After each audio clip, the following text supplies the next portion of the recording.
He spent years trying to become someone else. A better version. A more successful version. A more attractive version.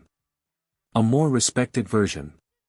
And every time he got closer to becoming that person, the finish line moved again.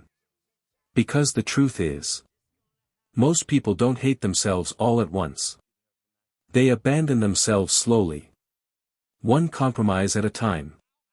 One rejection at a time. One moment of believing they are only valuable if someone else approves of them. And that's what this story is really about. Not confidence. Not self-improvement. Not becoming the best version of yourself. But finally ending the war you've been fighting against yourself for years. Because most people think self-love is a feeling. It's not. It's a decision. A decision that often comes after years of pain. And that's where everything changes. At the beginning of the story, the character believes happiness exists somewhere outside of himself. In achievement. In validation. In perfection. He constantly looks forward, convinced that if he can just fix one more flaw, earn one more victory, impress one more person, then he'll finally feel whole. But every success creates another insecurity. Every accomplishment creates another standard. Every victory becomes normal. And slowly, without realizing it, he becomes trapped. Not by failure. But by endless self-rejection.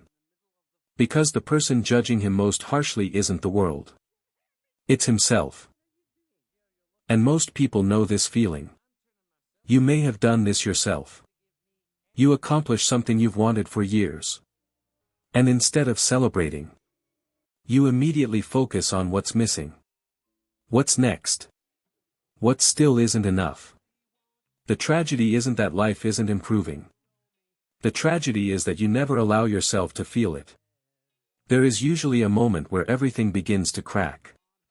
A moment that appears insignificant on the surface. Maybe it's a failure. Maybe it's heartbreak. Maybe it's exhaustion. Maybe it's simply waking up one morning and realizing you can't keep living this way.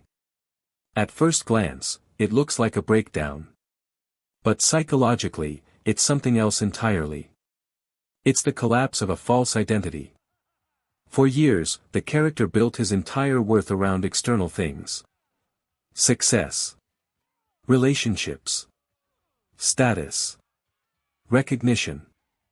And now those things can no longer carry the weight he placed on them. This is painful because humans naturally search for certainty. We want guarantees. We want proof that we're enough.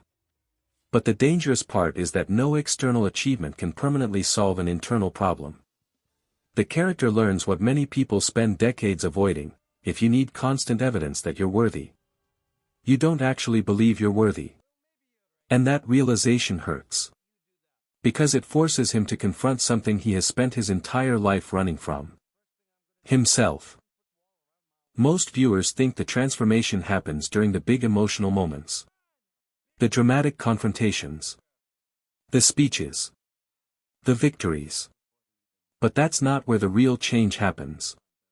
The real change happens quietly. In small decisions. Tiny moments nobody notices. Moments where the character stops attacking himself. Maybe he forgives a mistake. Maybe he stops comparing himself. Maybe he allows himself to rest. Maybe he says no. Maybe he walks away. Maybe he finally admits he's tired.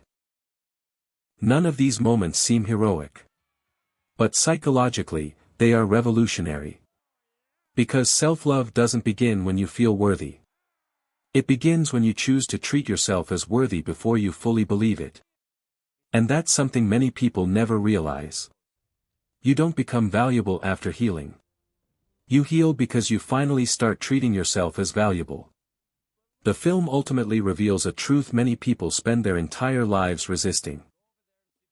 You cannot hate yourself into becoming someone you love.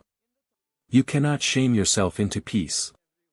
You cannot punish yourself into worthiness. Because worthiness was never something you had to earn. It was something you forgot.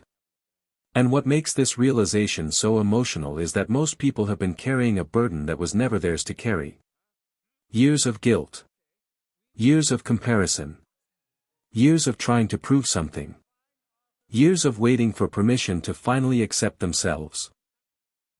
But permission was never coming. Because it was never supposed to come from anyone else. It had to come from you. In the end, loving yourself doesn't look like perfection. It doesn't look like becoming fearless. It doesn't look like winning every battle. It looks like finally standing on your own side. Even on your worst days. Especially on your worst days. Because the goal was never to become someone flawless. The goal was to stop treating yourself like an enemy. And maybe that's the hidden message of this entire story. The person you've been trying so hard to become was never the answer. The answer was learning how to care for the person you've been all along. Not after you improve. Not after you succeed. Not after you become enough. Now. Because you were enough before any of those things happened. And once you truly understand that, everything changes.